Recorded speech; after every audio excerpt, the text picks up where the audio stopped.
నమస్తే welcome to Telugu రాజ్యం నేను మీరా చందానగర్లో ఉన్న ఖజానా జ్యువెలర్స్లో పట్ట పగలే దుండగులు చోరీకి పాల్పడ్డారు. ఓవరాల్గా ఈ కథాంశం ఎలా ఉంది, ఈ దొంగలు ఎలా పాల్పడగలిగారు అనే అంశం గురించి మనతో మాట్లాడడానికి సినీ మరియు రాజకీయ విశ్లేషకులు దాసరి విజ్ఞాన్ గారు ఉన్నారు. ఆయనతో మాట్లాడదాం.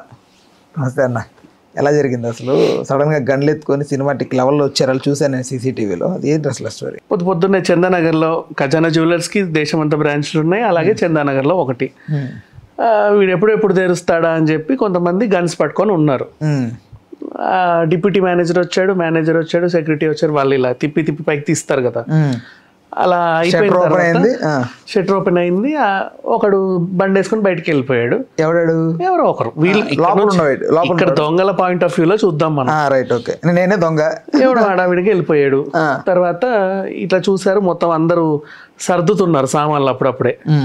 ఇదే కరెక్ట్ టైం అనుకొని వెళ్ళారు. వెళ్ళి ఆగండి, అక్కడ అన్ని పెట్టేయండి.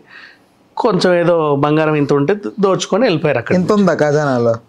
ఖజానా ఉంటది కదా మినిమం 20 కోట్లు. అన్ని తీసి బయట పెట్టరుగా, అప్పుడే కదా ఓపెనింగ్. దొరికినంత పట్టుకొని వెళ్ళిపోయారా? కొంచెం ఇంత పట్టుకొని ఇదే చాలే మనకి, ఇంకా అంత పోతే ఏమైద్దో అని. అప్పటికి ఒక 30కి పైచిలకు స్టాఫ్ ఉన్నారు. దానికి ఒక మేనేజర్, డిప్యూటీ మేనేజర్ పేరు అంజిరెడ్డి, డిప్యూటీ మేనేజర్ సతీష్ని బెదిరించి నడు లాకర్ తీ అన్నాడు. లేదండి కీస్ లేవు, మేనేజర్ ఇప్పుడు కీస్ తేయడానికి వెళ్ళారు అని చెప్తే అయినా సరే నమ్మలా, కాల్చారు. పాపం గాయపడ్డాడు సతీష్. ఇక్కడ గాయపడ్డాడు. ఇక్కడ అసలు విషయం ఏంటంటే, ఇప్పుడు ఇటువైపు ఆ అంజిరెడ్డి అనే మేనేజర్ వచ్చాడు. ఈయనకు మతిమరపు. ఎవరికి? అంజిరెడ్డి మేనేజర్కి. తాళం ఇంట్లోనే మర్చిపోయి వచ్చాడు. అప్పుడప్పుడు మర్చిపోతా ఉంటాడు ఆయన, అప్పుడప్పుడు రెగ్యులర్గానే అప్పుడప్పుడు మర్చిపోతా ఉంటాడు. అబ్బా మళ్ళీ మర్చిపోయాను అని చెప్పేసి మళ్ళీ ఇంటికి వెళ్ళి తెస్తాడు. ఈ టైంలో జరిగింది. ఆ బయటికి వెళ్ళిన ఆయన అంజిరెడ్డి ఒకవేళ ఉండుంటే కనుక లాకర్ తెరువు అని బెదిరించి ఇంకా ఎక్కువ ఉండేది. అంటే మతిమరుపు మంచిదైంది. అది దీంట్లో ట్విస్ట్ భలే ఉంది, నాకు అనిపించింది. ఒకవేళ తన నిజంగా కీస్ ఉంటే భయపడి మేబీ చేయొచ్చేమో, చెప్పలేము. అవును, నాకు ఒక డౌట్. బ్యాంక్ లో ఎందుకు ఒక రెడ్ అలర్ట్ లాంటిది పెట్టుకోరు? ఇప్పుడు ఫైర్ వచ్చింది, ఒక బటన్ నొక్కితే మొత్తం సౌండ్ వచ్చేలాగా ఏదైనా ఒక SOS అనేది ఒకటి పెట్టి ఒకటి నొక్కితే ఇమీడియట్ గా పోలీసులకో లేకపోతే అక్కడ ఉన్న ఎవరికైనా అధికారులకు వెళ్ళేలాగా ఏదైనా ఒకటి పెట్టుకోవచ్చు కదా. పెట్టుకోవాలి, నిజమే, మంచి ఆలోచన ఇది. నాట్ ఓన్లీ జ్యువెలరీ స్టోర్స్, బ్యాంక్సే కాదు, ఎక్స్పెన్సివ్ థింగ్స్ ఉన్నాయి. ఎక్కడైనా పట్టు చీరలు కూడా దొంగతనాలు చేస్తున్నారు. జస్ట్ ఒక బటన్ నొక్కితే ఇమీడియట్ గా వెళ్ళిపోవాలి SOS వాళ్ళ దగ్గరికి. ఏ ఊరు అనుమానాస్పదంగా వచ్చినా దాన్ని నొక్కితే అయిపోద్ది కదా, ఫ్రాక్షన్ ఆఫ్ సెకండ్స్ కదా అది పని.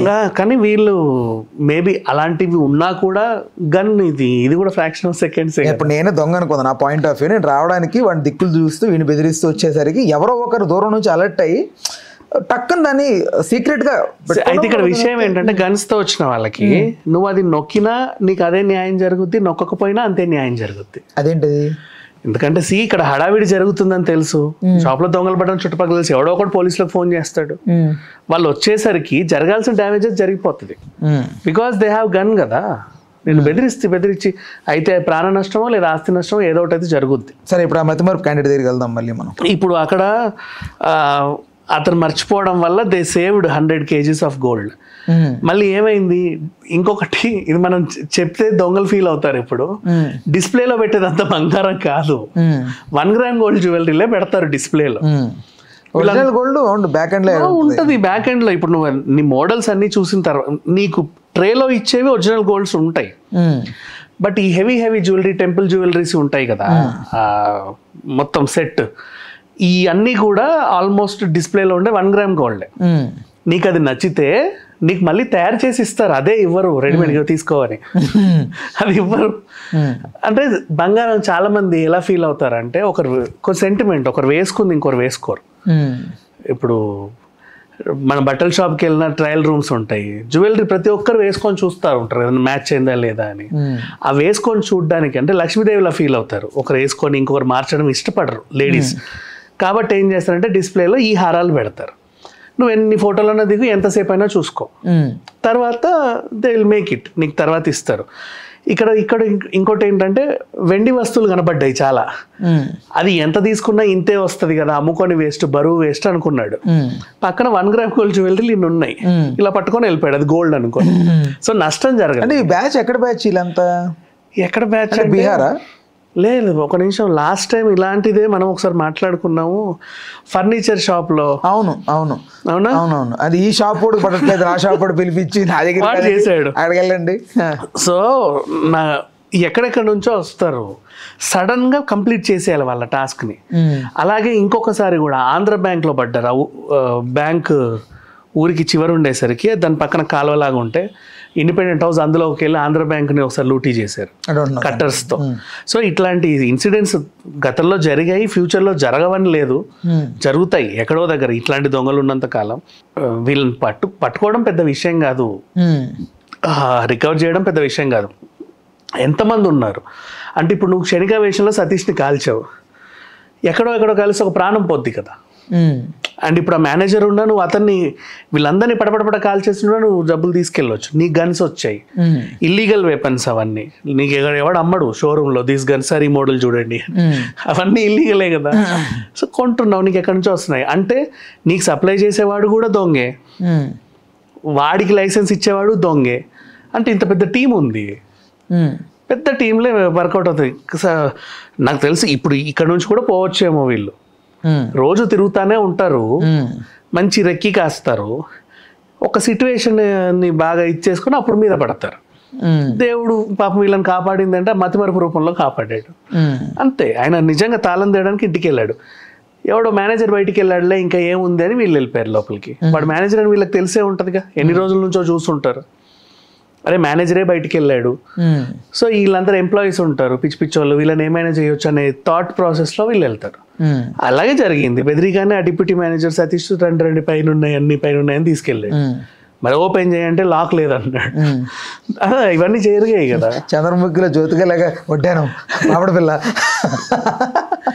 సో ఖజానా jewellery such a decent example. జరిగి మంచి పని అయింది నేను చెప్తున్నా. ఎందుకు చెప్పనా, నువ్వు అన్నట్టు మిగతా జ్యువెలరీ షాపులలో అందరూ అలర్ట్ అవ్వాలి. మనకి ఇప్పుడు ఆ పెద్ద షోరూమ్కి అంత ధైర్యంగా వెళ్ళినోడు చిన్న చిన్న షాప్స్కి ఎంతసేపు వాడు వెళ్ళాలని చెప్పు. ఇప్పుడు మెహదీపట్నం దగ్గర ఉంటాయి. ఇప్పుడు మేము కొనేది గోల్డ్ మెహదీపట్నము, అది ఆపోజిట్ పోలీస్ స్టేషనే, హుమైన్ నగర్ పోలీస్ స్టేషన్ ఏదో ఉంటుంది, దాని ఆపోజిట్లో వరుస పెట్టి 7-8 షాప్స్ ఉంటాయి. కొంతమంది ఏంటంటే ఇట్లా ఎప్పటి నుంచో వాళ్ళకి పరిచయం ఉన్న వీళ్ళు ఉంటారు కదా, అంటే నేను ఎవరికి ఇక్కడ ఐడియా ఇవ్వట్లేదు కానీ నేను క్రిమినల్ కాదు. బట్ సింపుల్ ఐడియా ఏంటంటే ఒక గన్ పెట్టుకొని ఒక చిన్న 2 కమ్మలు దుద్దీలు 10,000 ఖర్చువి తీసుకెళ్ళి నేను కుదువ పెడతానని చెప్తే అతను పేరు రాసుకొని లోపలికి వెళ్తాడు, లాకర్లో పెట్టడానికి. వెనకాల వెళ్ళి గన్ను పెట్టేసి లాకర్లో అంతా అతందే కదా. నేను చిన్న సైజు దొంగతనాల గురించి చెప్తున్నా, చేయాలనుకుంటే అతన్ని అంత భయపెట్టవచ్చు సింపుల్గా. సో ఇవన్నీ ఉంటాయి కాబట్టి చూసుకోవాలి కొంచెం జాగ్రత్త. ఎక్స్పెన్సివ్ థింగ్స్ ఉన్న టైంలో డైమండ్స్ ఉంటాయి కొంతమంది దగ్గర, diamonds is the most expensive things కదా. సో వాటి మీద ఉన్నప్పుడు కొంచెం చూసుకుంటారు. ప్రీషియస్ స్టోన్స్ కూడా ఉంటాయి, నాట్ ఓన్లీ డైమండ్స్. జ్యువెలరీ వాళ్ళ లక్షలు లేని ఒక ఉంగరం రావట్లేదు రా, అదే 1,00,000 మినిమం. ఇప్పుడు ఇంకా వాళ్ళు కొత్త ప్రయోగాలు ఏం చేస్తున్నారంటే ఈ ఖజానా లాంటి వాళ్ళు, ఈ దొంగలకి ఇది బ్యాడ్ చాయిస్ యాక్చువల్గా. ఎందుకంటే హెవీ వెయిట్ లా కనిపిస్తాయి బట్ వెయిట్ చాలా తక్కువ ఉంటాయి. 3 గ్రామ్ 4 గ్రామ్లో కూడా భారీ జ్యువెలర్స్ తయారు చేస్తున్నారు. అవును, ఈ మధ్యకాలంలో నేను ఒకటి విన్నా, ఏదో మొత్తం గోల్డ్ చైన్ వేసుకొని పెద్దవి మెడలో చేతులు ఇట్లా కడే. ఇప్పుడు టెంపుల్ జ్యువెలరీ ఉంది, దాని బరువు నిజంగా చూడాలనుకుంటే ఎంత కాదన్నా నీకు ఒక మినిమం 130 to 200 గ్రామ్స్ ఉంటుంది ఒక టెంపుల్ జ్యువెలరీ నీట్గా తయారు చేయాలి అంటే. బట్ ఇవాళ రేపు ఏంటంటే 8 గ్రామ్స్ 9 గ్రామ్స్లో కూడా హెవీ జ్యువెలరీ తయారు చేస్తున్నారు. ఎలా కుదురుతుంది అది? మేకింగ్ వాళ్ళ ఇప్పుడు అవి పల్సగా ఉంటాయి, బరువు అంటారు. ఇప్పుడు రింగ్ ఉంది, తులం రింగ్ నిండుగా ఉంటే మనకు కనిపిస్తుంది, లోపలంతా తీసేసి పైన మాత్రమే ఇట్లుంటది కదా, అవి తెలియదు, 2 పట్టుకుంటే ఒకలానే ఉంటాయి. అట్లా ఆ మేకింగ్ వాళ్ళకి అది. కానీ ఎంత క్రాఫ్ట్ ఉంటే అంత వేస్ట్ గోల్డ్ చెప్పాలంటే. టాపిక్ వచ్చింది కూడా చెప్తాను, ఇది అవుట్ ఆఫ్ సిలబస్సే. రీజన్ నువ్వు ఈ కలిపేవి ఇంత కలిపితే తప్ప నువ్వు అన్ని కళాఖండాలు చెక్కలేవు. గోల్డ్ ఉండదు కదా, వీలైనంత వరకు తక్కువ డిజైన్స్నే ఎంచుకున్నావు అనుకో, నీకు ప్యూరిటీ ఎక్కువ ఉంటుంది. రైట్. దీనిలో ఇంకేమైనా టెస్ట్లు ఉన్నాయా? టెస్ట్లు ఏమైనా ఉన్నాయా కథలో? అంటే వాళ్ళు పలానా వాళ్ళని ఇది అని అదని తెలియదు, వాళ్ళు పలానా వాళ్ళు అయినా లేకున్నా ఇంకా ఉంటారు బోల్డ్ అంతమంది. దాంట్లో మనం ట్విస్ట్ చూసాం, నువ్వు ఈ షాప్ లో పడకపోతే ఆ షాప్ నువ్వు ఈ 10 మందిని పట్టుకున్నా ఇంకో ఎక్కడెక్కడి నుంచో ఏ రాష్ట్రం నుంచి వచ్చే వాళ్ళు ఉంటానే ఉంటారు. తెలియదు ఎవడెక్కడి నుంచి వచ్చి ఏం చేస్తాడు. పట్టపగలు మెట్ట మధ్యాహ్నం ఖజానా జ్యువెలర్స్కి వెళ్ళి నలుగురు గండ్లుతో పొద్దున 10:30 and 11 అది ఎలాంటి టైం అంటే రోడ్డు అందరు ఎంప్లాయీస్ తో నిండిపోయే టైం అది. అప్పుడే ఆఫీస్కి వెళ్తారు కదా. నాకు ఇప్పటికీ అర్థం కావట్లేదు ఎలా చేశారా బాబు. అంటే వాడు ఎప్పటి నుంచి ప్లాన్ వేసుకుంటారు. ఎంత ప్లాన్ వేసినా వీళ్ళు సెక్యూరిటీ గార్డ్ లేకుండా ఎలా ఉంటారు. సెక్యూరిటీ గార్డ్ ఉంటారు. వాడు 100 రోజులు ప్లాన్ వేసుకొని ఓ రోజు వెళ్ళాడు, ఆ రోజు వాడి కర్మ తయారైంది. మేబీ ఇక్కడికి ఏదైనా పనికొచ్చి ఇంటికి వెళ్ళిపోతూ బీహార్ ఉత్తరప్రదేశ్ వెళ్తున్నాం కదా ఎలాగో అని చెప్పి శాశ్వతంగా సెటిల్ అయిపోవాలనేది ఆలోచించి ఉంటుంది. ఎవడో చేసినాడు ఎక్కడ ఉండాలనుకోడు, అది పనికి చేయడానికి ఇక్కడ రాడు. వాడికి మధ్యలో 100 ఉన్నాయి. హైదరాబాద్ సెలెక్ట్ చేసుకున్నాడు. మేబీ ఇదే చాయిస్ అయ్యిండు. ట్విస్ట్లు అంటే ఆల్రెడీ మానేసిపోయిన ఎంప్లాయీ పగతోనో ప్రతీకారంతోనో చేసే కథలు కొన్ని ఉంటాయి. బట్ ఇక్కడ అట్లాంటిది ఏం లేదు. ఇంకా దారుణంగా సినిమాలలో చూపెడతారు చూడు, వాళ్ళే చోరీ చేయించుకొని ఇన్సూరెన్స్ కంపెనీ క్లెయిమ్ చేసిన చిచ్చి అదే అంత చండాలం ఏం అవ్వలేదు. అదే నేను చెప్తున్నా జస్ట్ నేనేమో రైట్. ఓకే అన్న, thanks Satyanarayana, thanks for information. Hello, Telugu రాజ్యం ఛానల్ చూస్తున్నారా?